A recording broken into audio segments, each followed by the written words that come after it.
We appear to have a winner in the battle to become the Dodgers' fifth starter. The Rams can still make moves thanks to Aaron Donald's restructured contract, and size hopefully matters as USC football begins spring practice. Good morning. I'm James.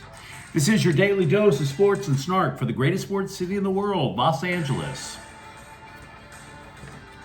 This is the faithful Angelenos morning report. So, I am stuck in St. Loser misery, but I will be flying home a little later today by the time you get this clip. It is March 18, 2024. Hope you guys had a good weekend. What do you say we talk a little LA sports? And if you like being in the know about LA, clickety-clack the like button. Clickety-clack the subscribe button. There's a notification bell. Hit that. It'll let you know when we drop new content. Sharing is caring. Let people know we exist. And by all means, comment. Totally look forward to hearing from you. Now, before we go through the news and notes, a look at the scoreboard. Honestly, not a good day for the Angelenos. Atlanta defeated the Clippers 110-93. Kawhi Leonard scored 28 points. Paul George, 26. And Bay City, in its debut in the NWSL, spoiled the season opener by defeating Angel City FC 1-0. The less said about that match, the better. Meanwhile, today, Atlanta is still in town to play the Lakers at 7:30. We don't know if Anthony Davis will be playing tonight. He is questionable. ESPN reported that Davis's eye was actually swollen shut when he was accidentally hit in the face in the first quarter. Cut me, Mick. Cut me. What do you say we get to the news? A lot of Dodger stuff to talk about. All hail Gavin Stone, who has allegedly won the battle to be the Dodgers' fifth starter. This is according to the Orange County Register. The rationale as to how the Register deduced this is how the rotation has been set for the remaining exhibition games, including the ones that are going on in Korea. You figure also that he was in competition. Walker Buehler and Emmett Sheehan are both hurt. And Dave Roberts apparently envisions Michael Grove as a guy who might be better suited to give them 2 or 3 innings in terms of long relief. Now, Stone has actually had a terrific spring training. He has allowed just 1 run and struck out 9 in 9 2/3 innings this spring. So you might recall last season, he was a spot starter with all the injuries, kind of struggled. Maybe, just maybe, he's got things straightened out. Also, I have one thing to say about Mookie Betts that I don't think gets stated often enough. When dude signed a 12-year contract for, I think it was $336 million, everybody gasped. Doesn't it seem like a good investment now, all things being equal? Maybe you don't pay $336 million for a guy who just plays right field. But what about a right fielder who plays second base, shortstop, center field, and not only will play those positions and not only won't complain about playing those positions, but looks forward to playing those positions?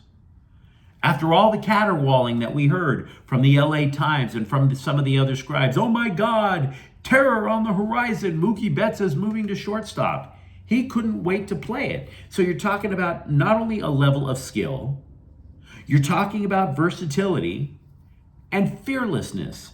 These are all lovely traits. Put them together, that makes you a dangerous man. And that is why the Dodgers were so willing to cut him that check. Andrew Friedman wound up telling The Athletic, quote, I've never seen a challenge presented to Mookie Betts that he doesn't not only succeed at, but wildly succeed at. This is something that for years he's talked about, his disappointment with getting moved off shortstop, unquote. So, as I said, when all of the whining took place in the press, do you trust the flabby wordsmith at the computer? Or do you trust the actual athlete who wants to play the game there? You tell me. The Dodgers have also added relief pitcher Daniel Hudson to the 40-man roster. He will make the Dodgers bullpen after missing almost all of last year with knee problems. He had considered retirement because the last few years, and he's had a 15-year career, he's been missing a lot of time. The move to bring him to the major leagues was a fait accompli in the sense that Dave Roberts said Hudson made the team a couple of weeks ago. This is going to be Hudson's 15th major league season. As a result of that move, Miguel Vargas, who at one time was considered can't miss in terms of hitting the ball, he was optioned back to the minor leagues, and Andre Lipsius, and I don't know if I'm pronouncing the gentleman's name correctly, but he was designated for assignment.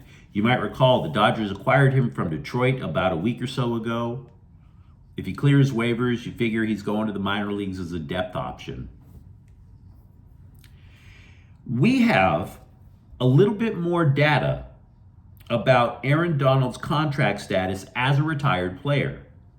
Prior to the announcement, we were all under the impression that the Rams were right up against the salary cap.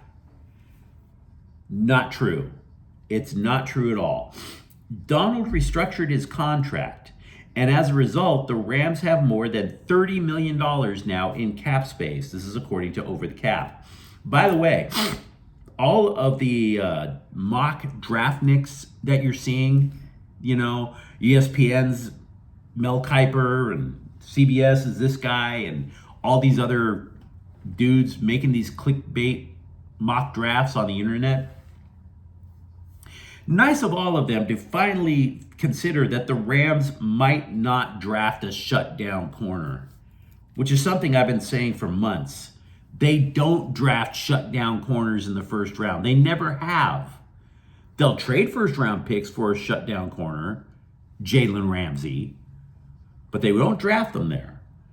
I've been saying this for months, that the Rams are likely to consider drafting an eventual replacement for either Matthew Stafford or Aaron Donald at pick 19. Now we know Stafford's there, Donald isn't. So if I were to speculate, and I realize it's just speculation, the question that the Rams face is how much do they believe in Kobe Turner at nose tackle? If they believe in him, I bet the Rams draft defensive end at 19 or trade up to get an elite defensive end. If they are undecided, though, I would probably imagine they would draft a defensive tackle or trade up to draft a defensive tackle and sign a pass rusher. And to repeat something that was said on this channel a couple of days ago, this draft in the top of the first round is super heavy in terms of offense. With the exception of an elite corner or two, you're not going to see a lot of defensive linemen taken early in the draft. So is it possible that a defensive tackle or end slips to the Rams at 19? Or do the Rams just trade up instead of a lot of slots up in the first round? Do they just only have to trade a couple of slots up to get the player that they want to fortify that line? And by the way, that whole thing about not drafting a cornerback, they do sign them too. Former Pro Bowl corner Tre'Davious White, who made a name for himself playing for the Buffalo Bills, will meet with the Rams this week to talk turkey. The guy was once one of the best cornerbacks in the game. He's been injured the last couple of years. I'm assuming he's trying to use the Rams as a way to rebuild his reputation. Spring ball begins Tuesday for USC football. And a lot of what happens, and I'll be upfront with you, this is my opinion, but I think I'm on solid ground here. A lot of what happens goes to both lines, offensive and defensive. And most definitely focus on anyone who did not fit in with last year's speed D. In other words, if you were a big defensive lineman, such as Anthony Lucas, who transferred in, I believe from Texas A&M, maybe you didn't get a shot under fired defensive coordinator Alex Grinch.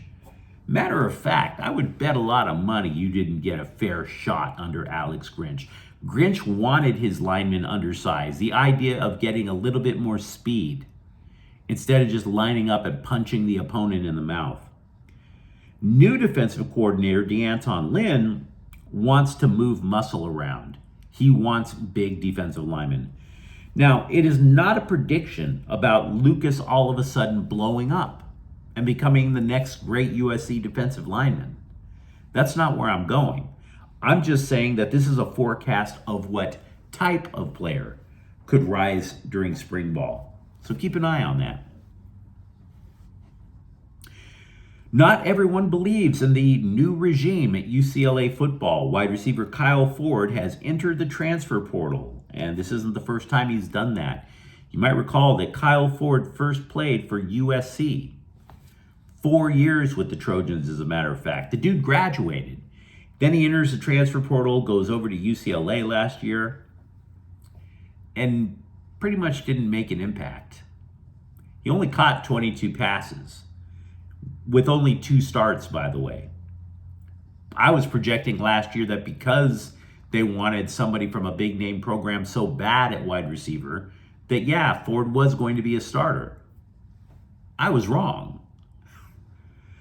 Now, Sports Illustrated referred to Ford as a starter.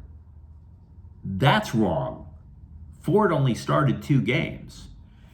Now, I don't know where the hell else Ford can transfer to in Southern California, but whatever, try and get your playing time, man. The Chargers have a linebacker now. May God be praised. A good linebacker? I don't know. You tell me, especially if you're a Chargers fan, because the guy used to play for the Chargers. Denzel Perryman played 6 years with the Bolts.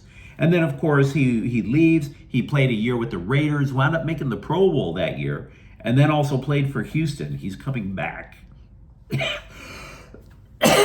Which, all things being equal on the depth chart, he's probably starting. And I apologize for coughing, by the way. It's a wee bit cold out here in the Midwest.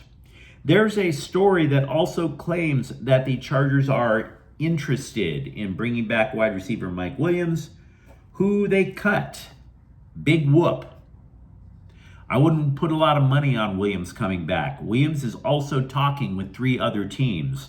Somebody is going to have to cut him a contract that actually is comparable to what he had. And I don't know if the Chargers are going to be doing that. But you let me know what you think in the comments thread. Talk to me about how comfortable you are with Gavin Stone as a 5th Dodger starter. Do you believe that the Rams actually can follow a blueprint and not necessarily find the next Aaron Donald, but at least build a competent pass rush or defensive line? And if you enjoyed the content, don't forget to subscribe to Faithful Angelenos. We're talking LA sports every single day here. Thank you for watching. I'm James. We'll be back tomorrow. Faithful Angelenos is a Kian Corta El Queso production. Take care.